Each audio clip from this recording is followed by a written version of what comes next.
Welcome back again online. Thank you so much. You've been applauding online for Mr. van Vollenhoven. Lovely. Even someone sent in new 100-year-old music for him to give to him. So that was very lovely. Thank you for participating and thank you for voting all the time. You can use the chat, the Q&A, whatever, because we really like knowing that you are there. Thank you also all the young females, especially, who came to support me on my cleavage. Wonderful.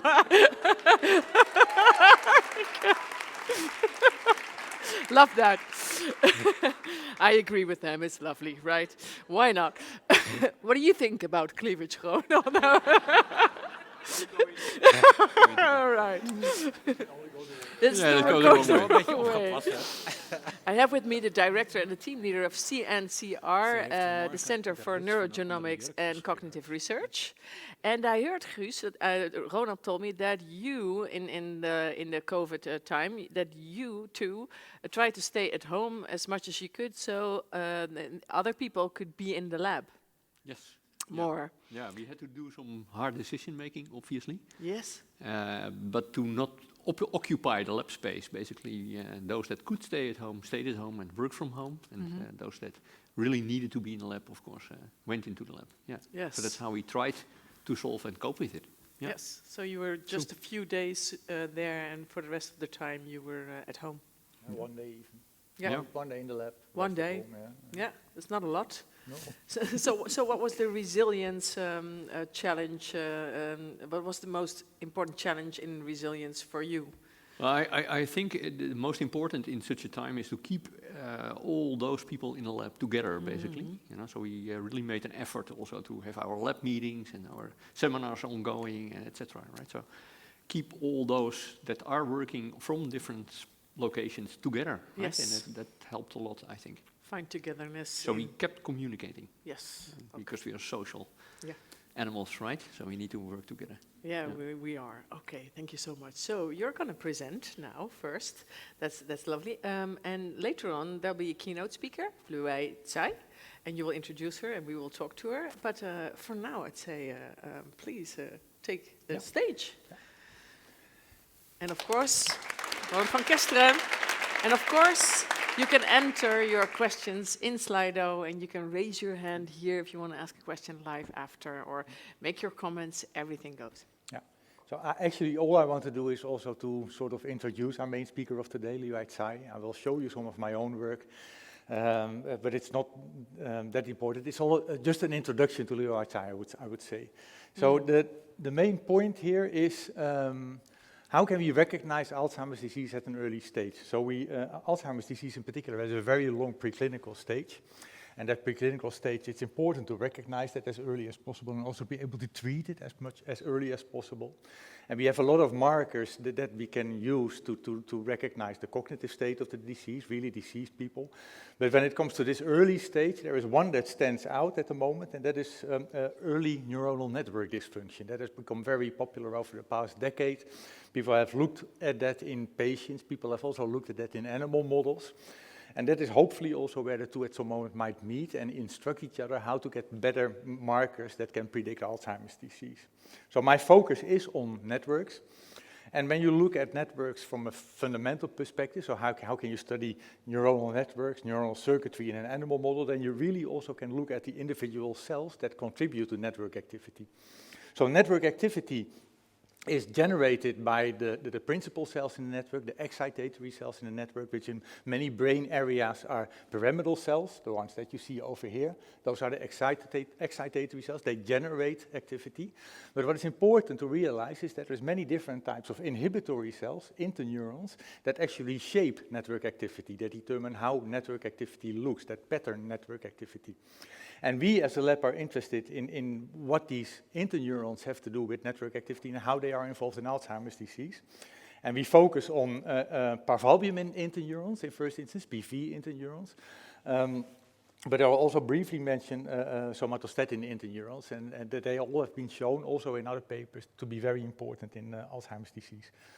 So my lab is interested in that, and one former PhD student in my lab, Li-Huei Tsai, started to wonder what is going wrong with, in particular, these parvalbumin interneurons in the early stages of disease. So we use animal models for that. We use an APPPS1 animal models, which has 2 human mutations introduced in the animal in order to generate increased amyloid production, which is a key feature of Alzheimer's disease. And one of the things that she then started to do is to look at the electrical activity of these parvalbumin neurons very early in this animal model. And what she found is that these cells are actually become very early, they become hyperexcitable, they become hyperactive. So you see that over here in that they have an increased resting membrane potential, and in these curves you see that they have an increased firing of action potential, so they are hyperactive. And then Sarah realized that, and that is one of the great things of doing fundamental research, we have tricks, we have genetic tricks in order to be able to specifically also manipulate, restore activity in these cells. So Sarah used, sorry, I'll skip that one. Sarah used a chemogenetics for that. She introduced receptors specifically in parvalbumin cells in the hippocampus, and then she was able, and this is just the summary is the only thing that's important. Follow the orange arrows. She was able to restore the resting membrane potential in these cells. She was also able to restore the firing pattern in these cells, and she was also able to restore inhibitory transmission in these mice. And so the network, at the network level, we were able to restore everything back to normal in this Alzheimer mice by simply rescuing the activity of parvalbumin cells. And importantly, memory is of course a big issue in Alzheimer's disease. That is how you should read out whether this is really also a functional restoration. And so we measure memory in a Morris-Water maze, and in a Morris-Water maze, mice need to find a platform, a hidden platform, and they need to locate it, and you can measure whether they have memory for that location. If you then follow how they swim in that maze, and you see mice that have memory swim always close to the platform location, mice that don't have memory forget where the platform was, and they just swim around. And also this was completely rescued, as you see again with the orange arrow, was completely rescued if we restored parvalbumin cells. So today is about resilience, and I want to show you one other set of data that Sarah produced in my lab, and that is this trick that we use, this chemogenetic trick to reduce the activity of parvalbumin cells. You can use exactly that same trick also to increase the activity of these cells. And that is a bit of a silly question because that would generate Alzheimer's disease, but in an animal model that's interesting to test. So we can do that in wild-type animals. So we reverse the trick. We now increase the activity of parvalbumin cells, and we do it in a healthy condition, in a healthy mouse, in a wild-type mouse. And then you create a network condition without the presence of amyloid, a vulnerable network condition without the presence of amyloid.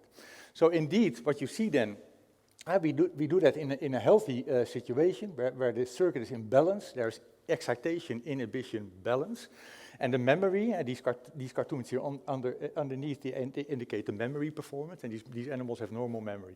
So if you increase parvalbumin cell activity in these mice, you see that the inhibitory component in the excitation inhibition balance increases, and this initially impairs memory. However, we see that soon thereafter, the circuit tries to restore itself, actually, by then increasing also the activity of the excitatory cells. So you restore excitation inhibition balance, but at a higher excitation and a higher inhibition level. And this seemed to be very good for the memory. These mice have actually enhanced memory performance.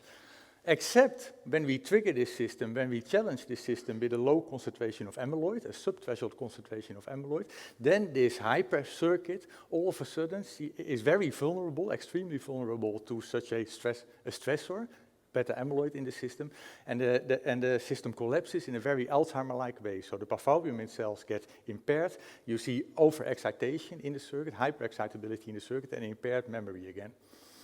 And this is actually my only connection today to resilience. I mean, this would indicate that network operates at an optimal level of resilience. So you can have EI balance at different levels, at different offsets. But the actual EI offset that you have may determine how Resilient neural networks are against stressors such as amyloid. If you have suboptimal EI balance, the system may actually not be sensitive enough to work at all. But if you have super optimal EI balance, that may be very beneficial for cognitive performance, but the system may be very unstable, very vulnerable to stressors like amyloid. So how relevant is this all now for the clinic? PV cell dysfunction we cannot measure directly in Alzheimer's patients. That's a problem, of course. But we know that PV cells are involved in generating particular network oscillations. And PV cells in particular are important to generate gamma oscillations in the network. In mice, you can measure that in the LFP signal, the local field potential signal. You can measure gamma oscillations. In humans, we measure that with EEG or with MEG. And it's, of course, interesting to now try and find out whether those two are connected, whether we can see anything in mouse LFP data that resembles what we see in early stages of Alzheimer's disease, and whether we can use mouse data, in particular also the underlying cell physiology, to better interpret, to better understand which markers in there are relevant to the prediction of Alzheimer's disease. So that is something that we try to do currently. I want to show you very quickly just a few data from another PhD student in my lab, Ronald van Kesteren, who is setting up doing LFP recordings longitudinally in living mice in order to measure in different brain areas, prefrontal cortex, parietal cortex, and hippocampus with different electrodes, LFP signals that can generate oscillations in the same way as you can measure them in human EEG data. So currently what we have, it's very preliminary yet, and Fran is very busy in analyzing all this data. Currently what we have sort of follows, aligns nicely with the fact that we see hyperexcitable parvalbumin interneurons, because we indeed see in some of these brain areas increased gamma oscillations. Interestingly, we also see increased beta oscillations in the LFP signals, which suggests that maybe some of these other interneuron subtypes, and I mentioned already somatostatin interneurons, may also be involved because these are the generators of beta oscillations. So we are looking into that, how other interneurons are involved. And it all seems to go at the cost of the lower frequency waves. So we also see a significant reduction of delta oscillations, for instance. So there's an overall acceleration of the profile. And so this may help. So knowing the cell physiology underneath this in mice may help to find what is a more predictive EEG biomarker or MEG biomarker later in humans. Finally, we also are interested in treatment targets. And Fran is also doing single-cell RNA sequencing on these neurons in order to find out what are the molecular changes that we see in these neurons that may underlie these changes in network activity, and can these be used as treatment targets. And one of the interesting things with single-cell RNA-seq is that you get per cell type, you get an expression profile. And one of the things that we noticed is that in particular in interneurons, and only in interneurons, there seems to be a dysregulation of several potassium channels, which are very important in generating electrical activity. And these are interesting to follow up, I guess, because it's known already also from other clinical studies, other disease areas actually, that if you modulate potassium channels, and there are specific inhibitors and activators of these channels, that you can actually modify the type of electrical activity that we see disturbed also in these neurons. So in summary, I think the most important thing that I wanted to tell you, and again, it's all in preparation of what we are going to listen at, I guess, in the next talk, where we also will see clinical applications of manipulating network activity. I think that what I hope to show you is that knowing the cell physiology underlying brain oscillations can be very important in a translational approach to come to better clinical markers for Alzheimer's disease. And also looking at the molecular profiles in these cells may come actually at targets that you can treat in order also to treat the network at an early stage. And these are the people that contributed. Most important, Sarah Hijazi, Frans van Heusden, who did all the work. But here's my other collaborators that are involved in here, and also my funding that I received for this particular type of research. Thank you. Yeah.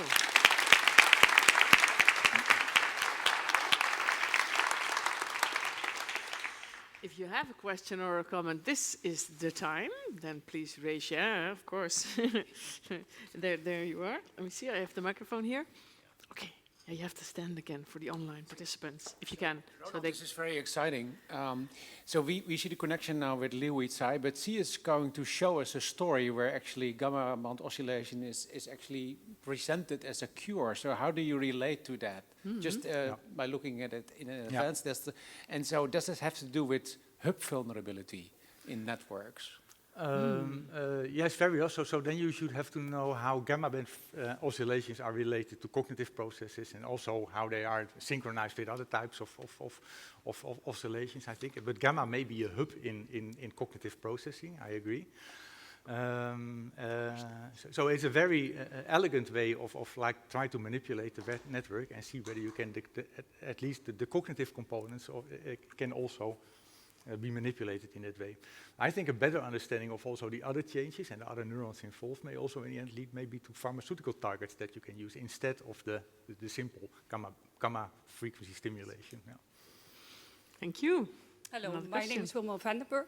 And I have a question in the context of resilience of the topic of today. You mentioned that these parvalbumin neurons are very important in terms of how they are active.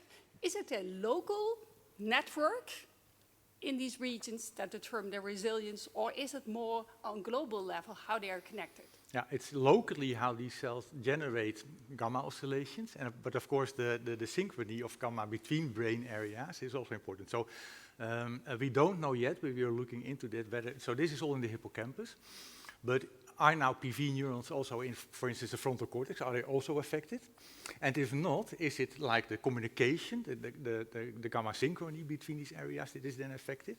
So can you have like affected synchrony even if in some areas parvalbumin neurons are still intact? That's type of questions that we still try to address. That's exactly why I've asked it, because I can imagine that the local circuitry in the local network in these regions, they're different on cellular basis, and that could have a direct effect on how this resilient or how they react to our beta. Yeah, exactly. So we are currently looking also in the prefrontal cortex in order to understand that are PV cells there also affected or not, and if not, is there another mechanism, communication mechanisms, via gamma or otherwise, that determine then why networks collapse. Yeah.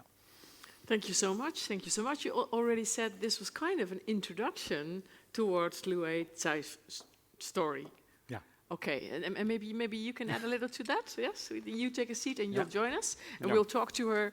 We will talk to her later live, and Yeah, then, we will. Then she'll be in Zoom, and then you can ask your questions and talk to her.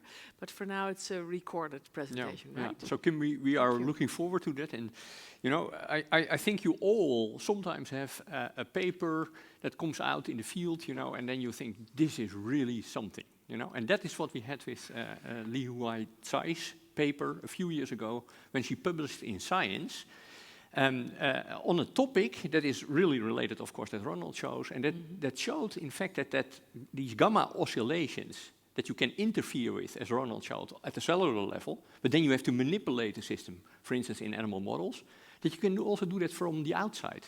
So she showed, in fact, that the gamma oscillations could be changed, and you could rescue, in fact, gamma oscillations also from the outside by using a 40 Hertz light trigger, you know? So that's a non-invasive way of intervention in the brain, you know? And we thought this is so cool, we should show you.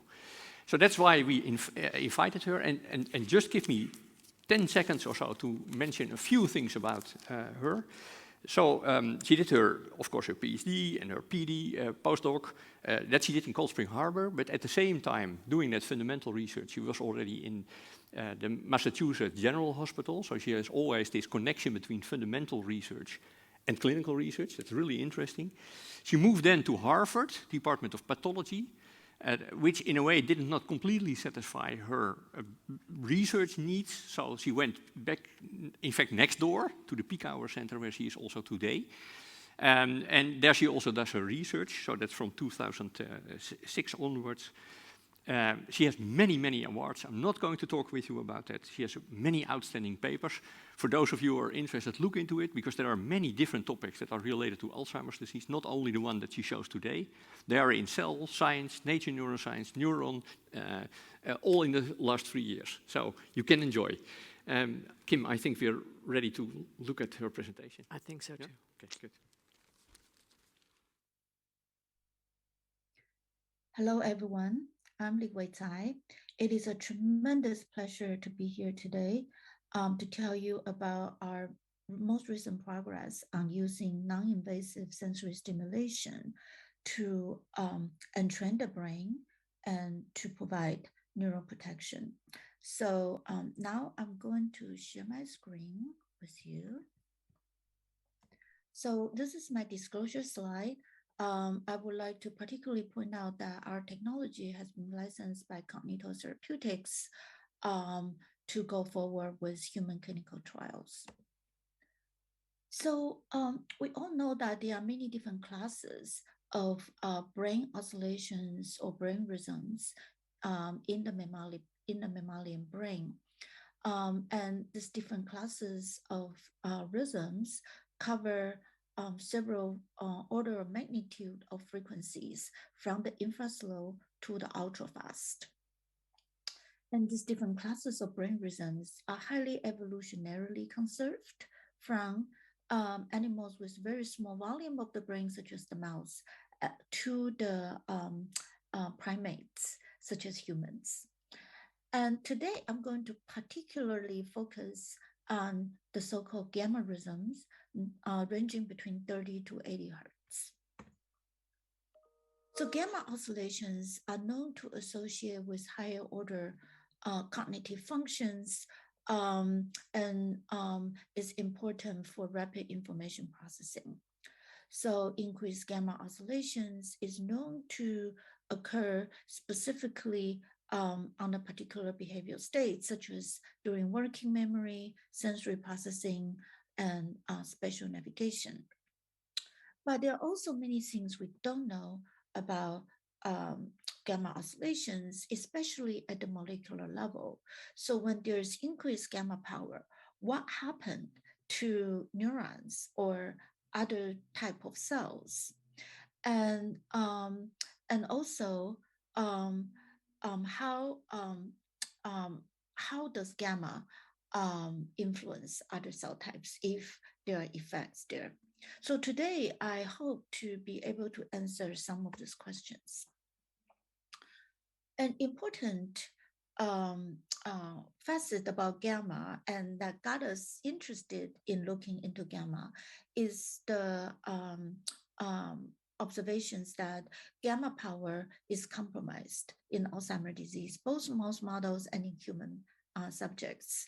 We reported previously that even in the pre-symptomatic stage of amyloid mouse models, such as the 5-CVD mice 3 months old, in the hippocampus, when we perform local field potential recordings, we found that gamma power is already reduced, and this gamma power recorded centers around 40 hertz. And also, this is the list of mouse models that have been shown to have reduced gamma power. So just a few words about Alzheimer's disease. We know that Alzheimer's is the single disease that really can represent the biggest threats against our increasingly aging society. There are more than 45 million people worldwide afflicted by Alzheimer's disease. The disease is featured by the pathological features, including amyloid plaques, neurofibrillary tau tangles, as well as cerebral volume loss, synaptic loss, and cognitive impairment, eventually leading to dementia. Decades of research revealed various disruption at the subcellular and subcellular levels. Many brain cell types are involved, and many human genomic loci have been implicated as well. However, despite all of this research, we still don't have effective therapeutic intervention that can either prevent or cure the disease. So as I told you earlier, the gamma power is compromised in Alzheimer's disease. So initially, we wanted to just test the idea to increase gamma power in this Alzheimer's disease mouse model and see what happens. So my former graduate student, Hannah Alcarino, in collaboration with Ed Boyden and Annabelle Singer, we use optogenetics. So we specifically drive the albumin positive interneurons in the hippocampus, expressing channelrhodopsin 2. So we use 40 hertz laser pulses. And what we found is a tremendous increase in 40 hertz gamma power.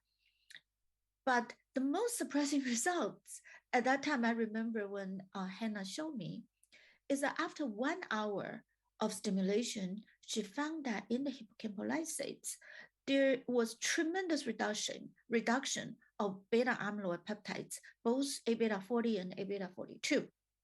And this reduction was very specific to 40 hertz, not seen with 8 hertz stimulation or random frequency stimulation. So when we presented this work at our institute, Emery Brown, a colleague and a physician, pointed out that optogenetics is quite invasive, and to have any clinical implication, we should think about any non-invasive approach to increase gamma power. So we looked into the literature and stumbled upon this beautiful publication by Wolf Singer. This was more than 20 years ago. They exposed cats to light flickers. So they use a range of stimulus frequency anywhere from 0 to 50 hertz, and then recorded the response frequency in the visual cortex. And what they found is an absolute linear relationship of the stimulus frequency and the response frequency, indicating that light flicker can induce rhythmic neuronal firing. So, so we wanted to know whether this could work in mice, knowing that mice are much less a visual animal. So this is Hannah Alcarino. She at the time decided to expose mice to LED light strip, and the strip can flicker controlled by an Arduino system. So, when she exposed the mice to 40 hertz light flicker, we could record a sharp increase in the LFP power at 40 hertz in the visual cortex. So we turned this approach gamma entrainment using sensory stimuli or genus, because really sensory stimulation could entrain neurons in the brain. So then Hannah did the following experiments. She exposed the mice to the light flicker for 1 hour at different frequencies, and then evaluated amyloid peptide concentrations in the visual cortex. And what she found is that very similar to optogenetic stimulation, in the visual cortex of the 3-month old 5-AD mice following 1 hour of 40 hertz flicker, there was again huge reduction of A beta 40 and 42 peptides. None of the other control frequencies led to reduction of A beta. So these results clearly show that sensory stimulation induced brain entrainment can have biochemical consequences. So how local or widespread can genus-induced gamma entrainment in the brain?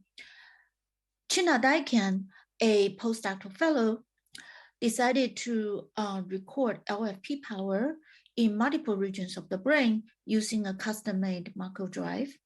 And so he turned on 40 hertz LED light flicker and then recorded in the visual cortex, somatosensory cortex, hippocampal CA1, and the prefrontal cortex. And I think you can see the results. Visual stimulation can lead to a widespread entrainment throughout multiple regions of the brain. Moreover, China decided to see whether the biochemical changes can also be induced by sensory stimulation. So in this experiment, he exposed much older 5-AD mice, 9-month-old mice, to chronic genus. This involves 1 hour per day of stimulation for a total of 3 weeks. So in the 5 months, in the 9 months of 5-FAD mice, you can see amyloid plaques, widespread amyloid plaques deposition throughout the brain. But after 3 weeks, 1 hour per day of genus, amyloid plaque is reduced in all of the regions examined. And this reduction of pathology is not restricted to plaque. He also applied chronic genus to a tauopathy model known as the P19, P301S transgenic mice.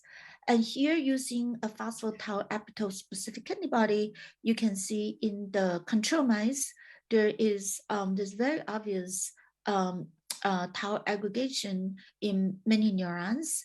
But after 3 weeks of genus, this tau pathology is greatly reduced, again, in all of the brain regions evaluated. Finally, I told you earlier that there is tremendous neurodegeneration and brain volume loss in Alzheimer's. We have a transgenic mouse model known as the inducible CKP25 mice, where the P25 transgene is very neurotoxic.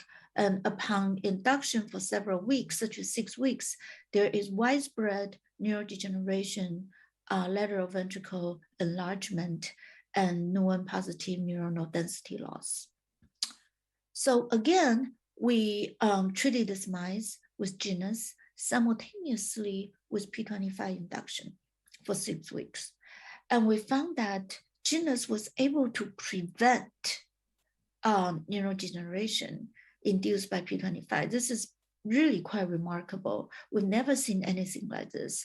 So the lateral ventricle enlargement was very much reduced, and neuronal density is restored in the visual cortex and in hippocampus CA1. So far I show you that we were able to use visual stimulation to entrain the brain.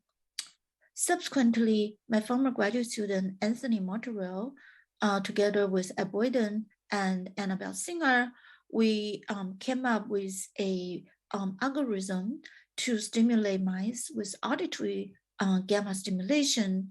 And we found that this stimulation can similarly entrain neurons in the auditory cortex and hippocampus. And we further combine the auditory and visual stimulation together to show that this combined modality stimulation can facilitate propagation of the whole brain entrainment. And I really meant whole brain, because here you can see the clarity showed processed brain in the 5-FAD mice. The amyloid plaques is widespread, not just in the cortex, but also in the deeper parts of the brain. But following the combined modality stimulation, you see a brain-wide reduction of amyloid plaques, not just in the cortex, but also in the subcortical regions. So knowing the profound effects of genus on the biochemical changes and reduction of Alzheimer's related pathology, we wanted to know whether this can have functional consequences as well. And to cut a long story short, we were able to show that chronic genus stimulation can rescue a plethora of different behavioral deficits. This is an example to show you using Moore's water maze task to evaluate spatial learning and memory capacity. In all of these different transgenic animal models we tested so far, we saw improved spatial learning and spatial memory performance in all of these models. So you may want to ask me, so far everything sounds too good to be true. What are the mechanisms underlying the beneficial effects of genus? So this is the one question that many people in my lab are addressing currently. We don't have the complete answer, but I can tell you what we know so far. One is that the brain's innate immune cells, microglia, respond robustly to genus. So this observation was made several years ago. We found that following visual flicker stimulation, microglia in the 5-SFAD mice completely changed their morphology compared to the control animals. So this green labels are IBA1 staining of microglia. So you can see this microglia. So body volume is tremendously increased, and also the cell look much more ramified. But it's not just the morphological changes that we can observe. We also perform RNA sequencing to report there is significant changes at the transcriptomics level. So we isolated microglia and neurons from treated mice and perform bulk RNA-seq. So in microglia, what we observe is a tremendous reduction of genes involved in inflammation and immune response, and upregulation of genes involved in vesicular transport and catabolic process. Also in neurons, we observe downregulation of apoptotic signaling pathway, DNA damage response pathway, and upregulation of vesicle-mediated transport. You can see a repeated cellular processes that are influenced by genus and synaptic signaling. So in addition to neurons and microglia, we found that the vasculature in the brain also responded. So here, Mitch Murdoch is using 2-photon live imaging, real-time imaging to look at the blood vessels. He used a fluorescent dye to label all the blood vessels in the mouse. And then he trained the mouse to run on a wheel. And then he opened a cranial window in the skull of the mouse, so he was able to visualize the capillaries. So what he found out when he turned on the 40 Hertz LED light, the capillary diameter is significantly increased in every single animals he evaluated. Also, the velocity of the blood flow is also tremendously increased. Mitch now is particularly interested in another brain waste clearance mechanism known as the glymphatics. So the glymphatics really is known to describe CSF influx into the brain from the subarachnoid space into the brain, traveling along the descending arteries. And eventually the CSF reaches the capillary beds and exchanges with the interstitial fluid, and in the process facilitates brain waste clearance. So Mitch was able to show, using a CSF tracer introduced into the cisterna magna, that the CSF, according to the time-lapse imaging, indeed travels into the brain along the blood vessels. But most importantly, with 40 Hertz sensory stimulation, there is a tremendous increase of CSF influx compared to the animals without 40 Hertz stimulation. And this increase, again, is frequency dependent. It's not that just any neuronal activity stimulation leads to increase in CSF influx. Only 40 Hertz stimulation increase CSF influx, but not 8 Hertz stimulation.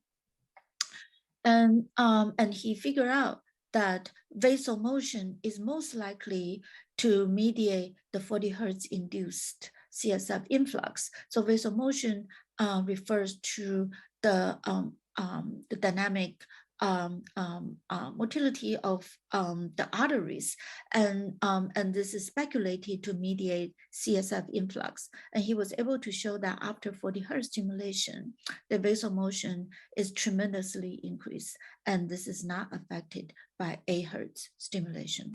So just to summarize what I told you so far, I show you that 40 Hertz sensory stimulation can elicit response from multiple cell types in the brain, including neurons, microglia, astrocytes that I didn't have time to tell you, as well as the vasculature and the lymphatics. And we believe that it's the combination of the response from all of these different cell types resulting in reduced Alzheimer's-related pathology and improved cognitive function and synaptic function.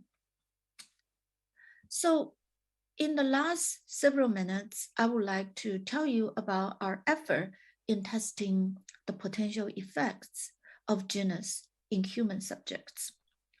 So this effort has been led by Dr. Diane Chen, a MD PhD neurologist. So knowing how non-invasive genus is, we went ahead to come up with a device where we can deliver to our human subjects. So this involves a 2-foot by 2-foot LED light box and a high definition soundbar. So this device can deliver both visual and auditory sensory stimulation. We also initially performed EEG recordings to evaluate entrainment in human subjects. So I wanted to show you that we initially tested our device in younger cohorts, older cohorts, and an Alzheimer's disease cohort. And here you are looking at the topographic map of the skull, indicating increase in 40 hertz LFP power. And you can see, compared to visual stimulation, auditory stimulation, the combined visual and auditory resulted in the most profound increase in 40 hertz gamma entrainment throughout the brain. So this is the back of the brain, the visual cortex or occipital lobe, and the top is the frontal lobe. So, so this profound increase in 40 hertz power occurred in the young group, but also in the older group and in the Alzheimer's group. I should also say that this approach appears to be extremely safe. There is not a single incidence of seizure that we observed. Also, there is not even complaints of headache or changes of vision or hearing function. And the subjects usually claim that they feel calmer and they feel very energetic following the stimulation. So, so with that data, we initiated a Alzheimer's disease small-scale trial, efficacy trial. We recruited 15 early-stage Alzheimer's disease subjects with average AMSE score of 22 to 23.5. So 7 of them were in the control group receiving constant light and white noise, and then another 8 were in the active group receiving 40 hertz light and sound stimulation. I should say that we install our device in their home, so they are able to turn on the device to treat themselves on a daily basis, and they're supposed to be exposed to the light and sound stimulation for 1 hour per day. And also, we initially designed the trial for 1 year long with evaluation every 3 months. But unfortunately, the pandemic happened. And I'm going to be able to show you the data at 3 months time point, because after that, MIT was closed and we were no longer able to bring the subjects in. So after 3 months of exposure, when we use volumetric MRI to look at their brain volume, the control group continued to show expansion of the ventricle, but the active group seemed to show much less expansion. And also the hippocampal volume loss, this is in the control group, but in the active group, they seem to be more stable. Also, we perform functional MRI measurement to look at the posterior cingulate connectivity, as well as the medial visual network. And here you can appreciate these differences are actually pretty dramatic. In the control group, we saw there's continuous decline of the PCC network and the medial visual network, but in the active group, we actually see an improvement. So finally, we perform one functional task, which is known as the novel repeated face name association task. We projected different faces with names to the subject when they're in the MRI chamber. And then after they were out of the chamber, we showed them the name and asked them to associate the name with the name. We showed them the face and then asked them to associate the face with the name. And we found that the active group subjects show significant better performance than the control group. And very strikingly, the performance on this task has a very, very positive correlation with the medial visual network functional connectivity. And finally, I would also like to mention that another group at Emory University and Georgia Tech, led by Annabelle Singer, who is a PI there now, also performed a human small-scale feasibility trial. And they also perform functional MRI study and look at the PCC network.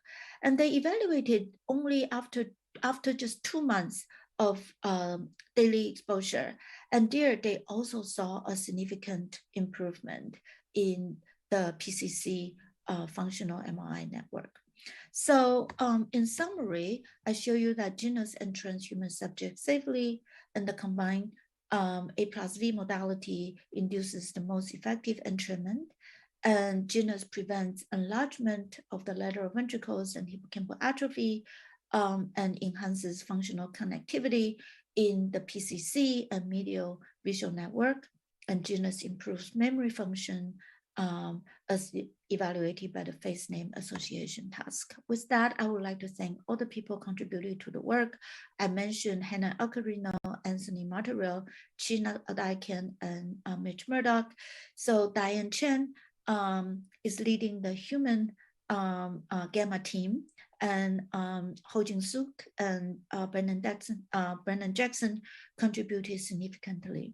I would also like to thank my collaborators at Boyden, Annabelle Singer, Colin Chung, Emery Brown, Brad Dickerson, Keith Johnson, and Aaron Bose. Finally, I would like to thank my funding agencies for their support over the years to make this work possible. Thank you for your attention. Yes. So, we have many questions coming in, and I see a hand here already, so there are many there. First of all, if you take a look at Slido, you can vote for the questions that you like, so that we are sure that the most important ones will be on the top, so that with the little time that we have, we will be able to ask Li-Huei Tsai all the questions that really matter. Now, I think she's here now, but I have to know, I never checked, what does she see?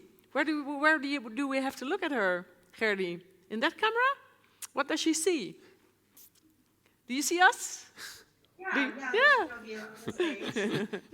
Hi. What? Yeah. Yes. That was the round of applause for your presentation. Yes. You have been introduced and we've been listening to you, and questions are coming in, so welcome, welcome. Nice to have you with us.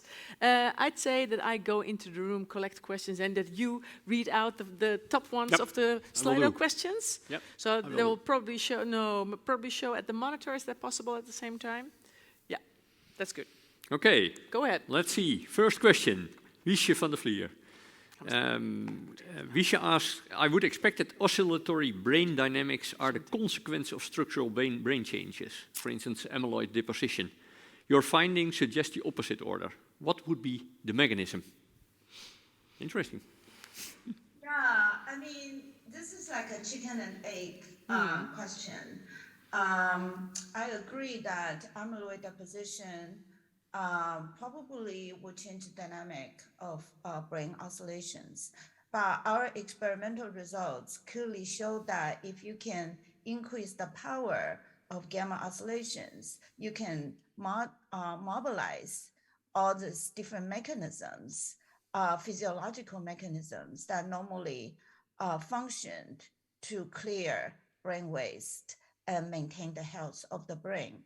So, I think that that's why our approach of using a very non-invasive approach to um, um, boost the oscillation in the brain is very promising. Okay. Okay. Thanks a lot. Another question for Sabine again, yeah? From the audience. Yeah, there she Yes. is. Hello, Yeah. Sabine Spijker. Nice to meet you there, and thank you for your presentation. So my question was related to the longevity of the effect. So once you do this, say, 3 weeks of genius approach, how long do you see the good effects? And is it also safe to use for controls? So like control mice, control humans? Thank That's you. a great question. So I should say that right now in the animal model, the longest treatment we have done is 2-3 months, and then if we stop the stimulation, I think we can continue to see the beneficial effect lasting for a few weeks, but eventually it wanes off. So that suggests to us that it is necessary to do the stimulation regularly. And in terms of stimulation of the wild-type mice or in healthy humans, so far, we really haven't seen much of an effect. In young, healthy mice, I think normally their endogenous gamma oscillations is already very, very strong. So the additional boost, at least in our hand, did not seem to impose a measurable phenotypes. And in humans, we have also recruited healthy subjects, and they seem to tolerate the stimulation well. Thanks. Guus, another slide or question maybe? Yeah. Maybe we can put up the questions. Yeah. Do you think the effects you are seeing are acute to the treatment or can be long-lasting? Well, that's in fact close to Sabine's question, I think. But yeah, I think we have had that question. I can tell you, we were very surprised from our recent experiments. So so initially we always thought that we needed to do very chronic stimulation for weeks or something to see meaningful reduction of pathology. But just recently we realized that even with acute section, the reduction of pathology is already measurable, at least in animal models. So so that's something we're still investigating. Okay, thanks. We have a question here. Maybe we can say hi, your name to. Hi. Li-Huei. My name is Priska Leverink, and thank you very much for your presentation. I actually have 2 questions, if that's allowed. The most important one. So how specific do you think the genius stimulation is for specifically clearing amyloid beta? And do you think it could also apply to other proteins that accumulate in the brain and are associated with neurodegenerative diseases? That's a very interesting question. So, so we definitely show that it cleared phospho-tau pathology and tau aggregation. We so far have only worked with Alzheimer's model and looking at Alzheimer's specific protein aggregation. But I think it would be interesting to see whether pathology associated with other neurodegenerative diseases can be affected as well. In general, I think that since genus recruits very fundamental mechanisms such as microglia activation and vasculature dilation, increased blood flow, and now we have some evidence indicating CSF influx. I would speculate that the effect could be more general. Thanks again. And we have time for a Slido question again. There are so many. Sabine wanted to ask another question. But maybe we can transform this into a storm of question and answers. So short question and answers, because people are so interested, Ms. White. That's great. Let's do a short one. Does it matter whether visual and auditory 40 Hertz stimulations are in phase or out phase? Yeah, we so far have been doing synchronized visual and auditory stimulation. Okay, that's a short answer. Now jump up. You can ask your question. Okay, so would it also work for other type of diseases where EI imbalance is affected? So like schizophrenia, depression, these type of diseases. Thanks. Yeah, that's a very interesting question. So far, from our behavior studies, we find that definitely animals have reduced anxiety level. So beyond that, we haven't really looked at schizophrenia specific behavioral task. So I cannot say that, but I think it would be worthwhile testing, especially since the approach, again, is very non-invasive. Ronald, maybe you can pick one of the Slido questions. One Slido question. Oh, you want to know your own question? Okay, go ahead. I can't read them, so. Oh, no. Okay. I think the middle one is a very interesting one because you showed with MRI a volumetric change, of course, in the hippocampus. Yeah. And normally these changes occur over a long period of time. A year follow-up is normally needed to see a robust change. So how do you explain that can occur so fast? Mm-hmm. What's your opinion about that? How can I explain it? What's your view on it? Yeah. Yeah. Other than saying that it really promotes a lot of different things going on. As I show in my talk, in the animal models, not just this approach, not just causes reduction of pathology, but really promotes synaptic density. Mm-hmm.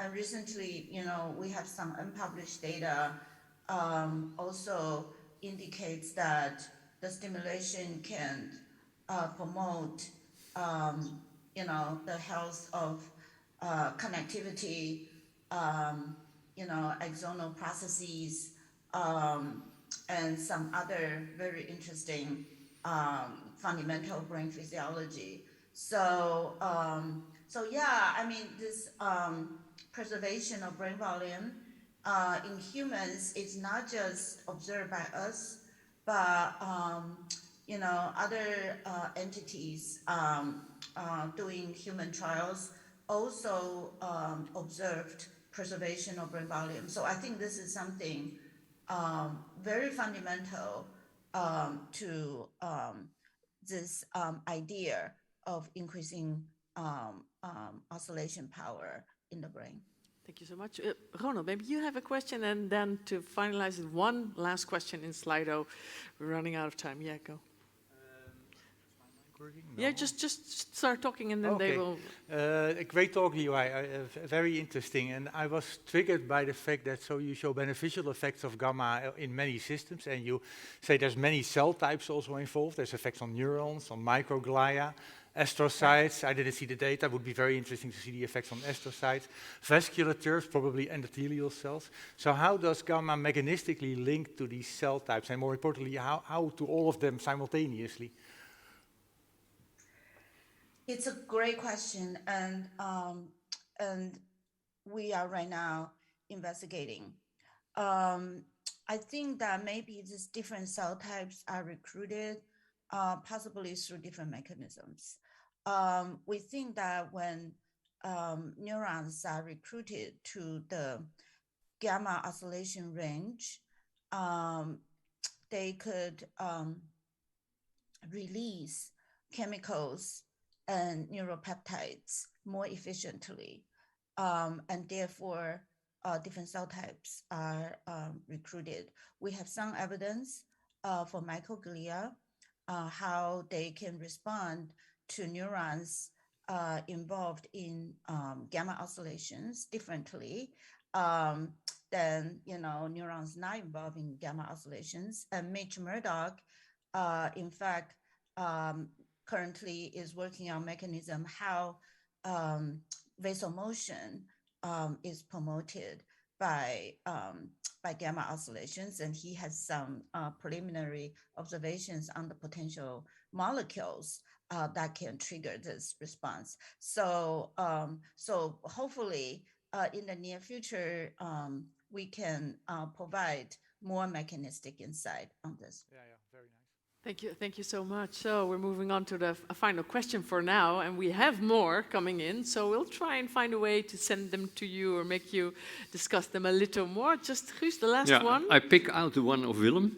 de Haan. He asked the question, to maintain neuronal circuit function, one could argue that an increase of gamma is not necessarily better. Neuronal firing needs to be adaptive to different conditions, and how does this fit with the adagium, more gamma is better? I think it's an interesting one, yeah. Yeah, that's definitely interesting. I don't necessarily know how to answer.